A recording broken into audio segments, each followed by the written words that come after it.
Ya memang berpikir sendiri itu capek, berpikir sendiri itu rumit, berpikir sendiri itu tidak nyaman. Tapi kalau kita tidak berpikir sendiri, bagaimana kita bisa menikmati hidup kita sendiri? Gimana kita bisa hidup disetir oleh kemauan, keinginannya orang lain dengan mengabaikan kemauan dan keinginan kita sendiri?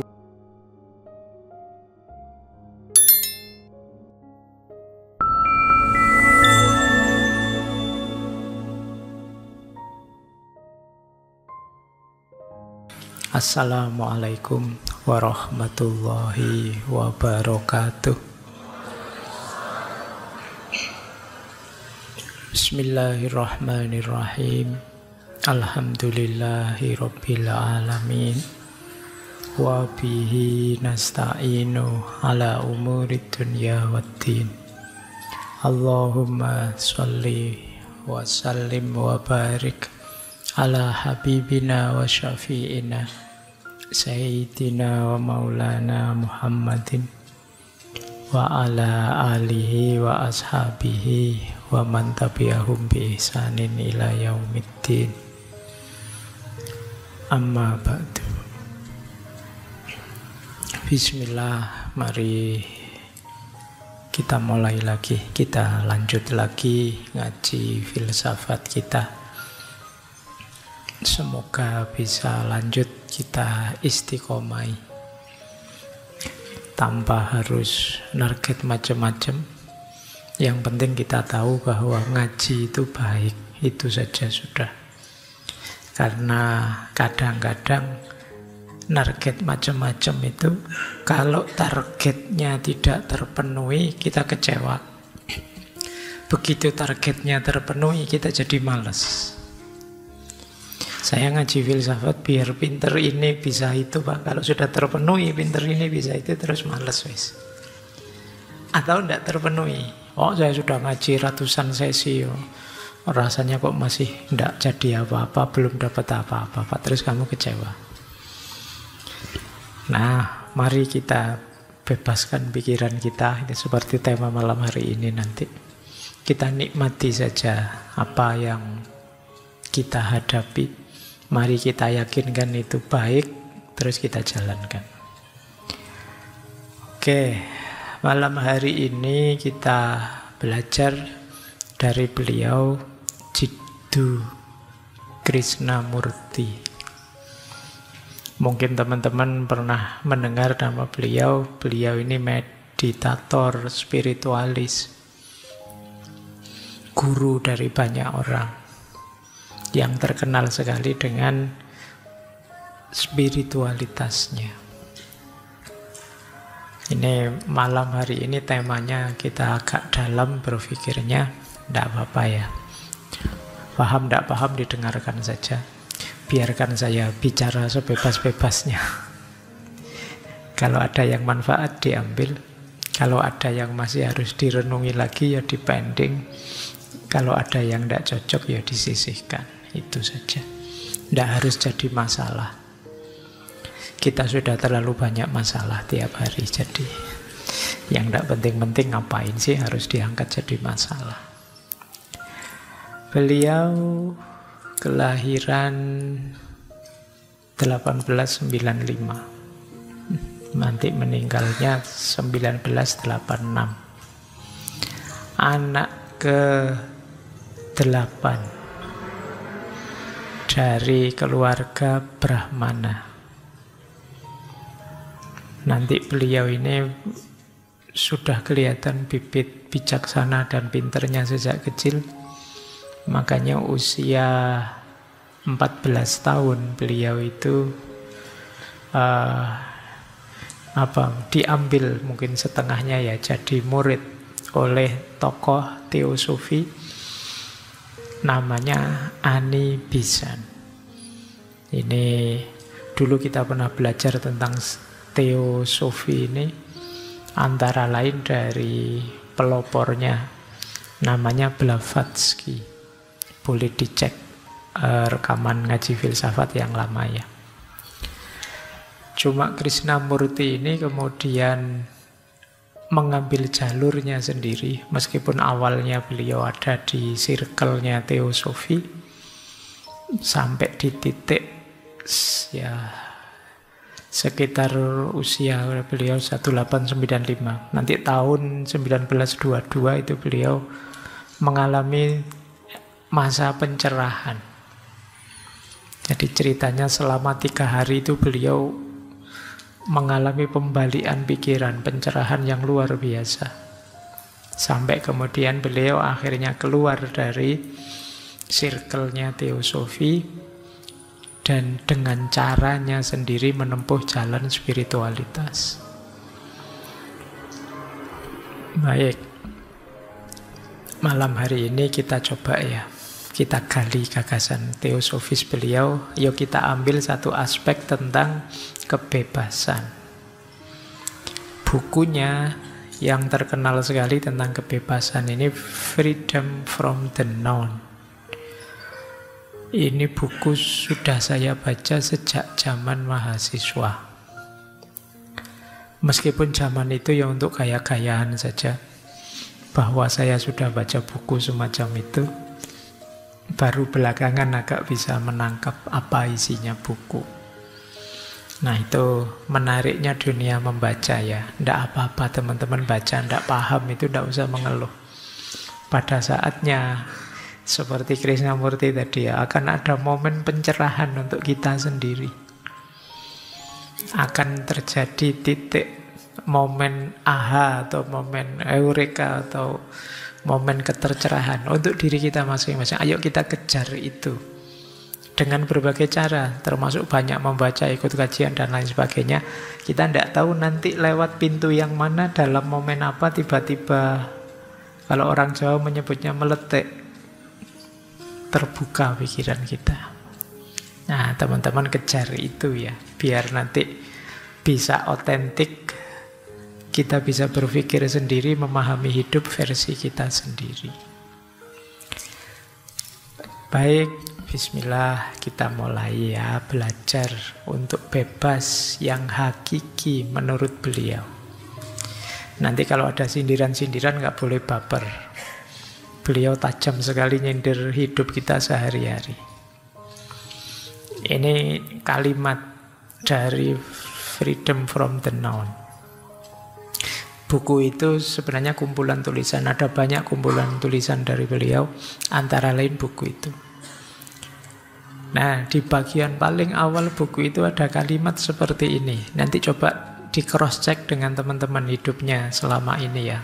Apalagi ini banyak mahasiswa. Selama berabad-abad kita telah diindoktrinasi oleh para guru kita, para pemimpin kita, buku-buku kita, orang-orang yang kita anggap suci.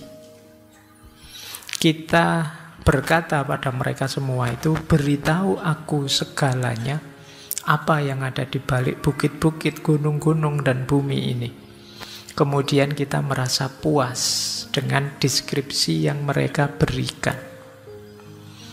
Terus komentarnya beliau, itu berarti bahwa hidup kita didasarkan pada kata-kata belaka. Dan berarti hidup kita sifatnya dangkal dan kosong. Kita tidak orisinil. Selama ini kita hidup berdasarkan apa yang diberitahukan pada kita. Baik karena terdorong oleh kecenderungan-kecenderungan sifat-sifat bawaan kita, ataupun karena kita terpaksa menerima segalanya itu karena situasi dan lingkungan. Kita merupakan hasil dari segala macam pengaruh, dan tak ada apapun yang baru dalam diri kita. Tak ada apapun yang telah kita temukan sendiri dalam diri kita. Tidak ada yang orisinil, tidak ada yang murni, tidak ada yang jelas. Ini sindiran telak ya untuk kita. Ternyata selama ini kita itu tidak pernah benar-benar hidup, tidak pernah benar-benar memahami hidup. Ini versi kita. Kita hanya mengikuti kata-kata. Padahal kata-kata itu bukan dunia yang sejati. Itu kan perspektif tafsirnya mereka. Tapi kita ikut mereka. Ya mungkin bagi mereka itu otentik. Kalau bagi kita yang hanya follower, ya kita tidak menikmati, tidak memahami dunia kita sendiri. Isi kepala kita penuh dengan pikirannya orang lain.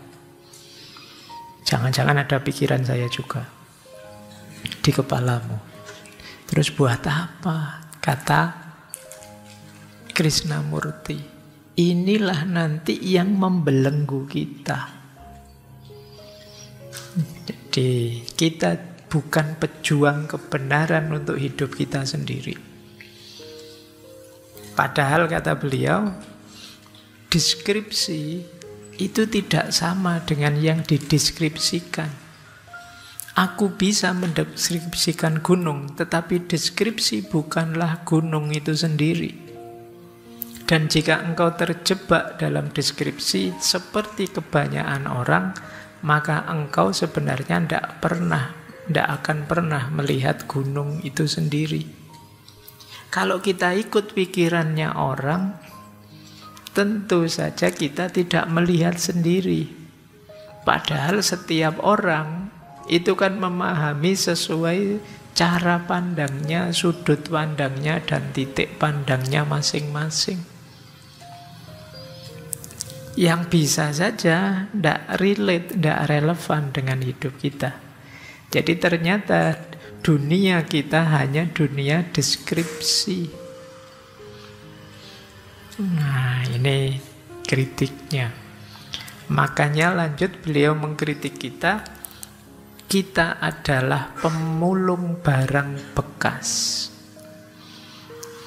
Ya, pikiran-pikirannya orang itu kan kayak barang bekas, mereka melontarkan, kita ambil. Kita hidup berdasarkan apa yang telah dikatakan kepada kita. Baik yang dituntun oleh kecenderungan kita atau lingkungan kita.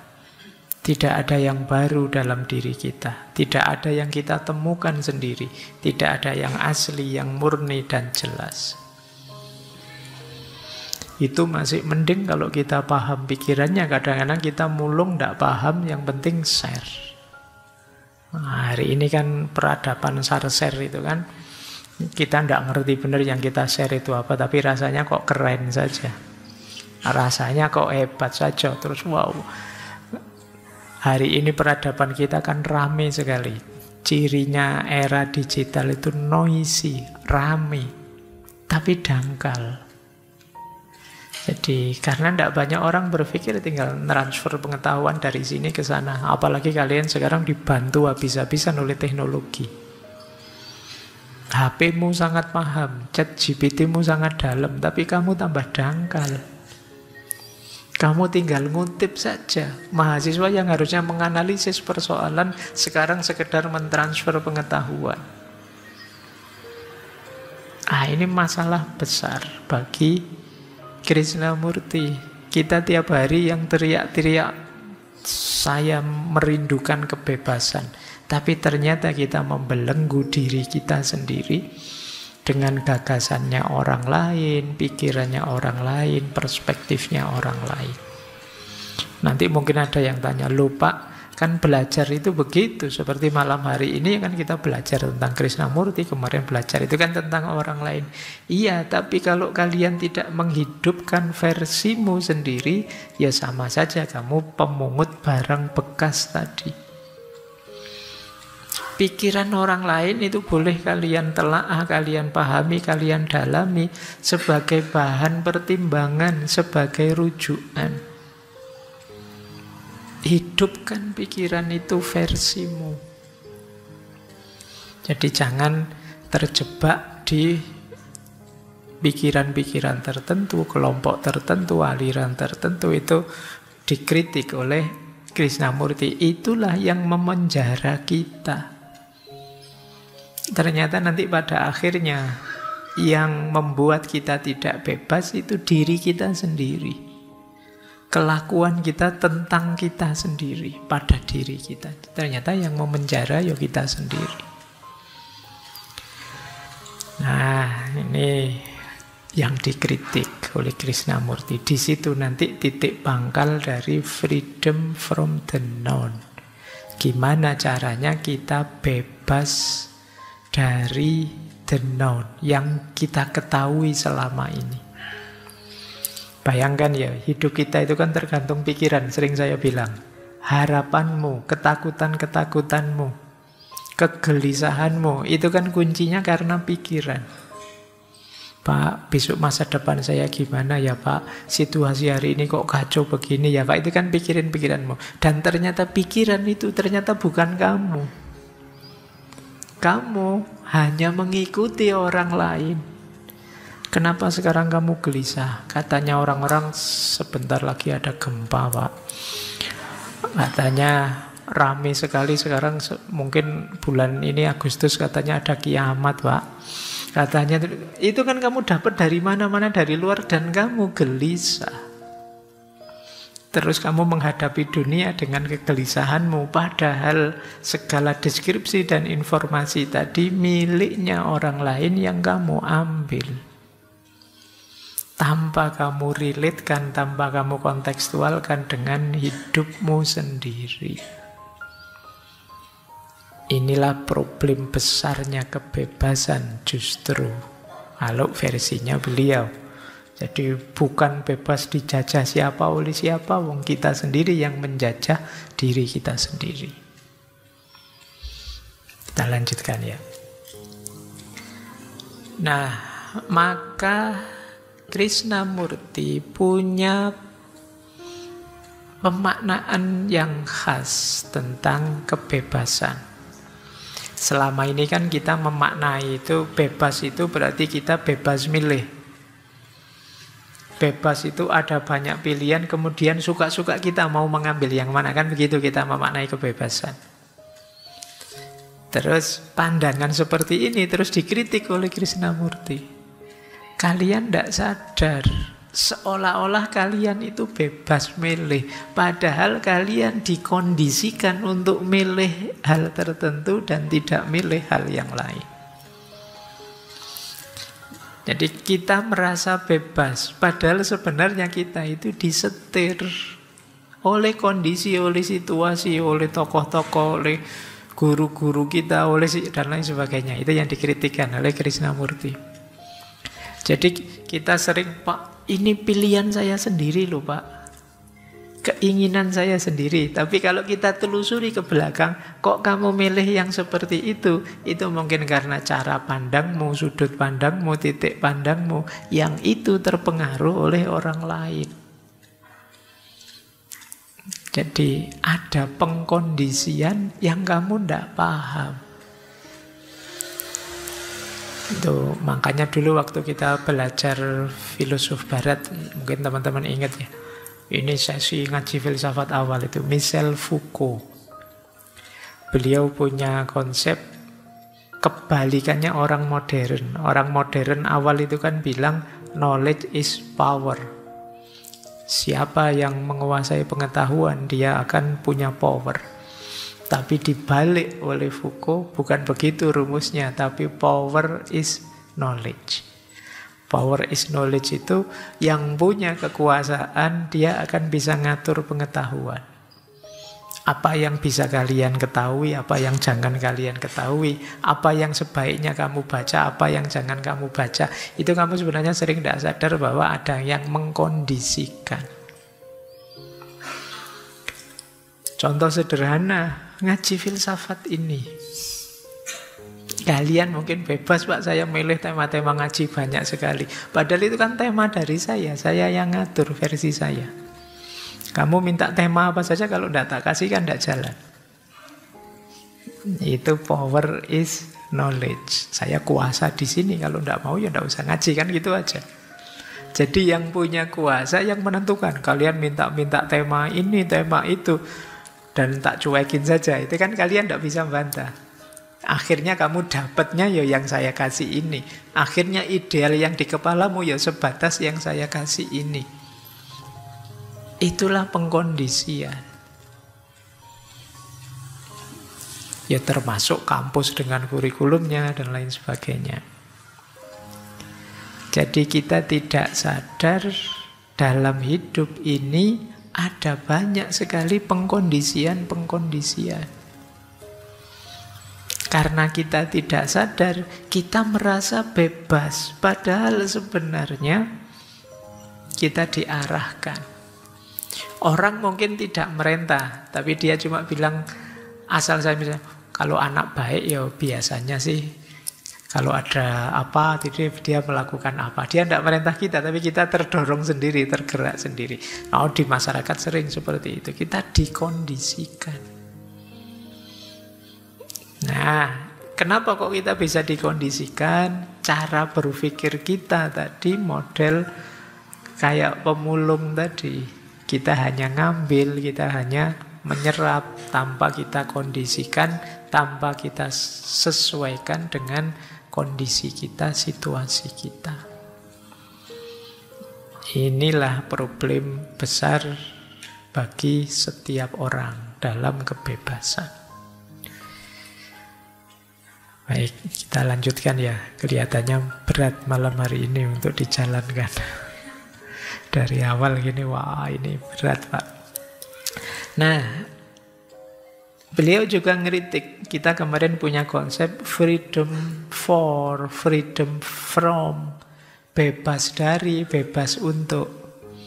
Dan itu dikritik oleh kita. Masa kebebasan kok bisa begitu?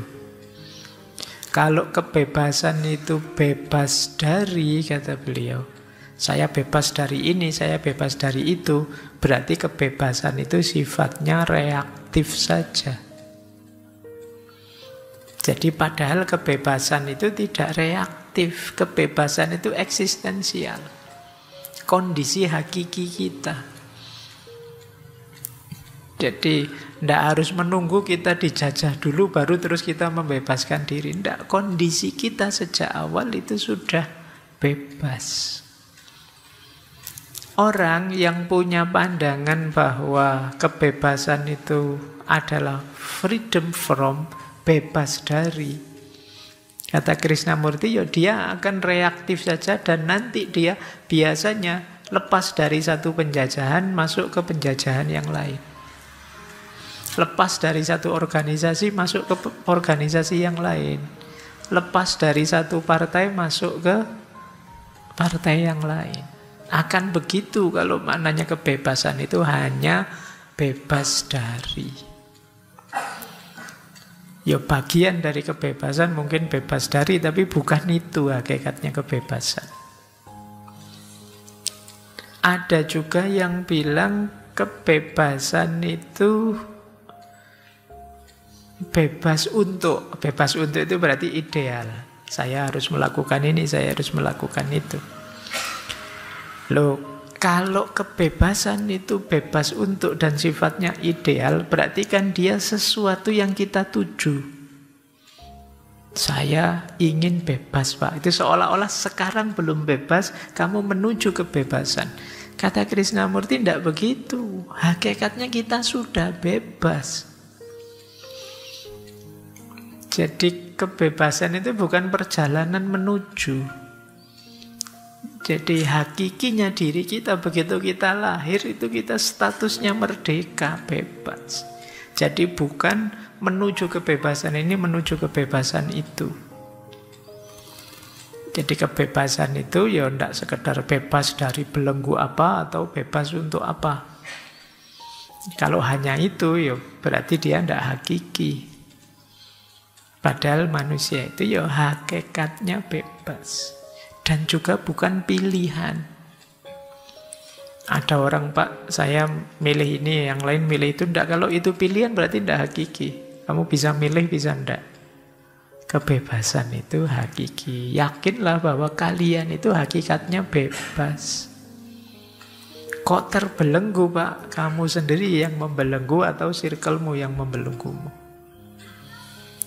Jadi bukan kenyataan dirimu. Jadi kebebasan berarti kalau dalam bahasa agama itu termasuk fitrahnya manusia.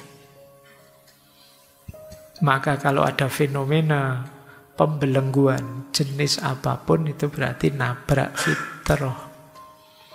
Makanya nanti ada beberapa filosof Muslim kontemporer yang punya konsep bahwa agama itu cirinya pembebasan. Karena agama itu menuntun kita pada fitrah-fitrah. Jadi dasar kemanusiaan kita. Manusia itu hakikatnya bebas. Kalau manusia tidak bebas, sulit sekali kita menuntut tanggung jawab.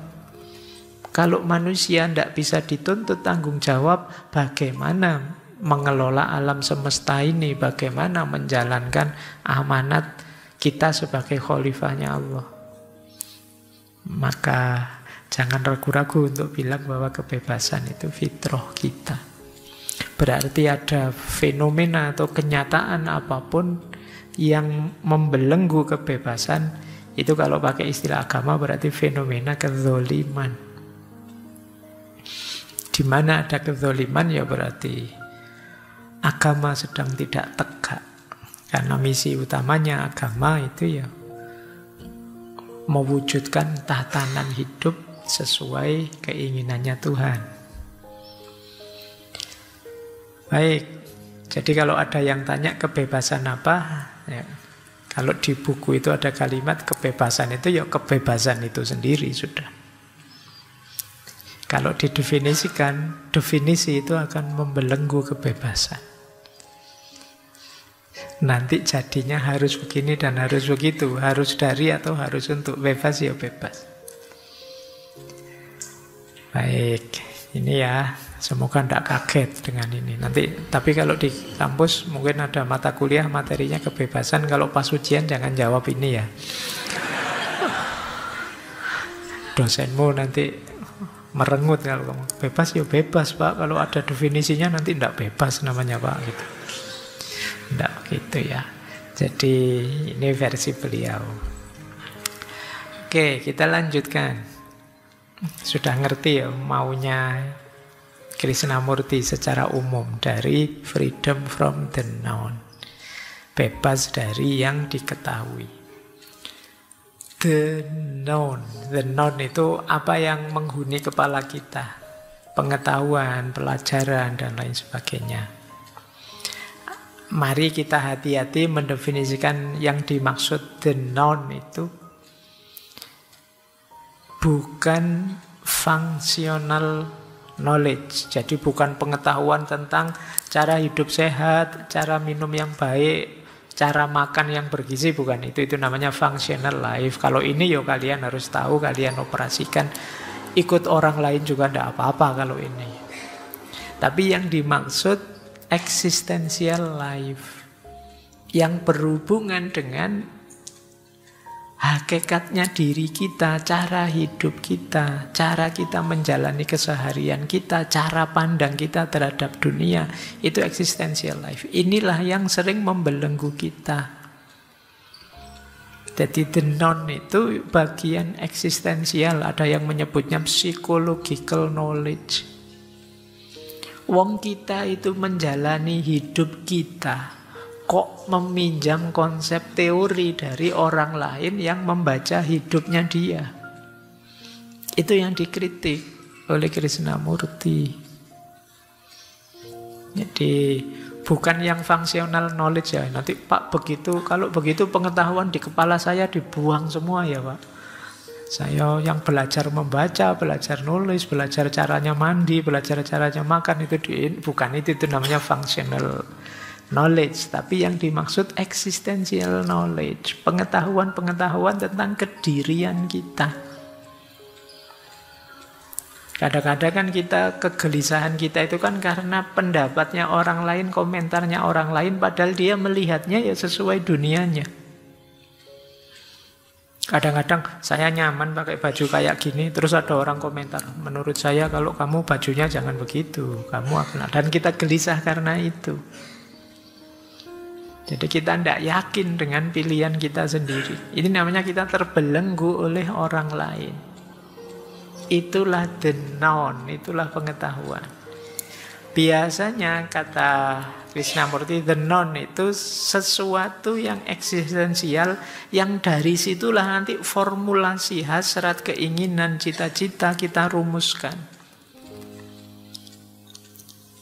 Cita-citamu apa? Kayak dulu waktu kita kecil ditanya cita-cita apa, terus jadi dokter, jadi pilot. Itu pasti kita tidak sadar. Kenapa harus dokter, kenapa harus pilot? Hanya karena ikut orang lain saja. Mungkin orang tuanya, mungkin lingkungannya bahwa jadi dokter keren loh, jadi pilot keren loh. Kita merancang keinginan, harapan dan cita-cita dasarnya the known tadi. Pengetahuan-pengetahuan tentang diri kita dan dunia yang sebagian besar sumbernya orang lain. Yang kedua, dari situ terus kita merancang, oh bahagia saya berarti di sini. Kalau saya mengalami ini berarti sedih. Itu ternyata sering bukan kita, tapi konsep-konsep yang dijejalkan di kepala kita. Itulah the known. Jadi kalau tadi ada yang tanya, apa bisa Pak kita bebas sepenuhnya dari pengetahuan? Ini yang dimaksud bukan semua pengetahuan, tapi existential knowledge. Kita hidup di dunia kita, tapi dibelenggu oleh konsep-konsep orang lain yang punya dunia sendiri. Disinilah pentingnya pembebasan pertama-tama, kata Krishnamurti, pembebasan di level ini. Kalau mental kita sudah mental terjajah, existential knowledge-nya hanya mengandalkan orang lain, yang lain dari luar, ya kita tidak akan bisa mandiri. Ini yang sering kita sebut mentalnya memang mental layak jajah. Kalau mental layak jajah, ya tidak usah kaget kalau kita sampai hari ini dijajah. Ya memang berpikir sendiri itu capek, berpikir sendiri itu rumit, berpikir sendiri itu tidak nyaman. Tapi kalau kita tidak berpikir sendiri, bagaimana kita bisa menikmati hidup kita sendiri? Bagaimana kita bisa hidup dengan standarnya orang lain? Gimana kita bisa hidup disetir oleh kemauan, keinginannya orang lain dengan mengabaikan kemauan dan keinginan kita sendiri? Itu harusnya siksaan yang luar biasa. Yang menyiksa siapa? Kita sendiri. Kita mengizinkan perspektif, gagasan, cara pandang orang lain masuk dan mengendalikan kita. Disinilah pentingnya kita berjuang untuk freedom from the known.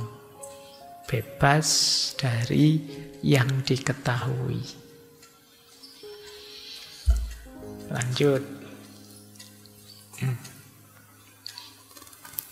Kalau mau dirinci, belenggu dari the known tadi yang merajalela di kepala kita itu jenisnya 3. Yang pertama jenis mental, yang kedua belenggu ego dan identitas, yang ketiga belenggu sosial dan budaya. Kalau belenggu mental itu berarti pikiran, keinginan, emosi yang mengendalikan kita. Biasanya mungkin dalam bentuk dogma-dogma, ideologi, cara berpikir yang ditanamkan sejak kecil dalam diri kita. Jadi ini namanya belenggu mental. Kita tidak bebas mengekspresikan diri, kita tidak bebas mengungkapkan keinginan kita, karena dalam diri kita sudah dipasang banyak sekali pagar-pagar. Ini tidak boleh, itu tidak boleh, ini jangan, itu jangan, dan lain sebagainya. Ini namanya belenggu mental. Jadi ini yang paling berat. Yang kedua, belenggu ego atau identitas. Belenggu ego itu dari diri kita. Kita mendefinisikan diri kita, ya awalnya dipengaruhi dari luar. Mendefinisikan identitas kita dan kita mewajibkan diri harus seperti itu terus. Ini seperti fixed mindset minggu lalu. Jadi, wah, teman-teman kok menyebut saya Gus ya? Oh, berarti saya ini dipandang ahli agama. Terus kamu, wah, gayamu kayak orang pinter agama beneran. Terus apa-apa. Ini kerjaannya ego. Begitu dipuji, kamu kok pinter ya sekarang itu. Muncul sekarang ego, identifikasimu terhadap diri, berarti saya itu termasuk bagian orang pinter. Gayamu besok kayak intelektual sudah, kalau ngomong sudah ndaki-ndaki dan lain sebagainya. Itu belenggu ego. Jadi coba kamu tanya ya, aku menurut diriku itu bagaimana? Coba kamu, dan definisi itulah nanti yang kamu pegangi untuk gayamu ngomong, gayamu berperilaku. Seolah-olah kamu harus begitu. Begitu kamu dipuji, wah keren sekali kamu, anak gaul memang. Sampai besok-besok kamu memaksa dirimu untuk bergaya kayak anak gaul. Ini belenggu ego. Wah Pak Faiz itu filsafatnya dalam. Terus saya kalau ngomong harus tak filsafat-filsafatkan. Padahal harusnya ngomong santai aja difilsafati. Pak Faiz, saya minta izin. Kenapa kok kamu pakai saya, bukan aku? Apa bedanya aku dan saya? Wah, itu kurang kerjaan. Tapi itu kerjaannya ego. Ketika kita sudah mengidentifikasi diri kita sebagai A, B, atau C, maka identifikasi itu kemudian membelenggu kita. Kadang-kadang kita lupa ruang, lupa waktu, harus begitu terus. Nah, kamu sudah bilang, oh, mahasiswa itu ya harusnya kritis. Oh, nanti kemana-mana kamu kritis nih. Wah, nanti di warung-warung juga kamu kritis. Wah, ini posisi kursinya harusnya tidak begini. Terus nah, itu ego sudah yang memenjara seperti itu. Dan yang terakhir, tentu saja lingkungan, sosial, budaya. Yang tadi pakai istilah mengkondisikan isi pikiran kita, mengarahkan kemana, mengisinya dengan apa, itu sudah lingkungan, sosial, dan budaya. 3 hal inilah nanti yang kita harus berjuang membebaskan diri darinya. Diingat-ingat, membebaskan diri bukan berarti membuang ya, tapi jangan sampai membelenggu kita sedemikian rupa sehingga kitanya sendiri hilang, kita tidak otentik lagi. Boleh saja kok setelah kalian renungi, oh memang benar Pak, masyarakat saya yang dilakukan ini. Tapi kan sekarang kamu, keputusanmu sendiri, hasil renunganmu sendiri setelah kamu refleksi sendiri. Tidak karena terikat, tidak karena terkondisikan, tidak karena terpaksa. Jadi yang namanya belenggu itu kan ya ketika kamu dipaksa untuk itu. Tapi kalau kamu sendiri yang menerima, oh ya menurut saya yang ini memang pas Pak. Nah kalau itu kan hasil refleksimu, tidak apa-apa. Meskipun sama kemudian akhirnya. Tapi sekarang kamu secara mandiri memutuskan untuk dirimu. Tidak sekedar follower, tidak sekedar ikut. Tapi kamu memutuskan. Nah, inilah 3 belenggu the known. Maka kata Krishnamurti, the known adalah penjara pikiran. Dan hanya dengan pembebasan darinya, pikiran dapat benar-benar hidup. Semakin kita terikat dengan the known, semakin kita menyangkal kesempatan untuk pertumbuhan dan transformasi diri yang sejati. Semakin kuat posisinya the known, semakin kita tidak berkembang. Jadi boleh ya teman-teman, yang kemarin-kemarin kan banyak yang mengeluh, Pak, saya kok tidak berkembang-berkembang ya, saya kok stuck begini-begini saja ya. Jangan-jangan beban the known di kepalamu sangat berat. Sehingga kamu tidak berani ini, tidak berani itu, tidak bisa melakukan ini, tidak bisa melakukan itu. Yang pada akhirnya ya kamu tidak berkembang sudah. Kamu yang dulu ya masih belum berubah sampai sekarang. Masih begitu saja, kamu stuck, kamu mandek. Kenapa? Beban dari the known tadi. Kamu tidak bisa transformasi diri. Baik, itu ya. Jadi paling tidak sampai di titik ini kita sadar ada problem besar yang akarnya diri kita sendiri. yang kita harus membebaskan diri darinya. Jadi kemarin-kemarin tema kemerdekaan, kebebasan kan bebas dari yang lain yang ingin membelenggu kita. Malam ini kita ingin membebaskan diri dari diri kita sendiri, yang sering malah membelenggu kita.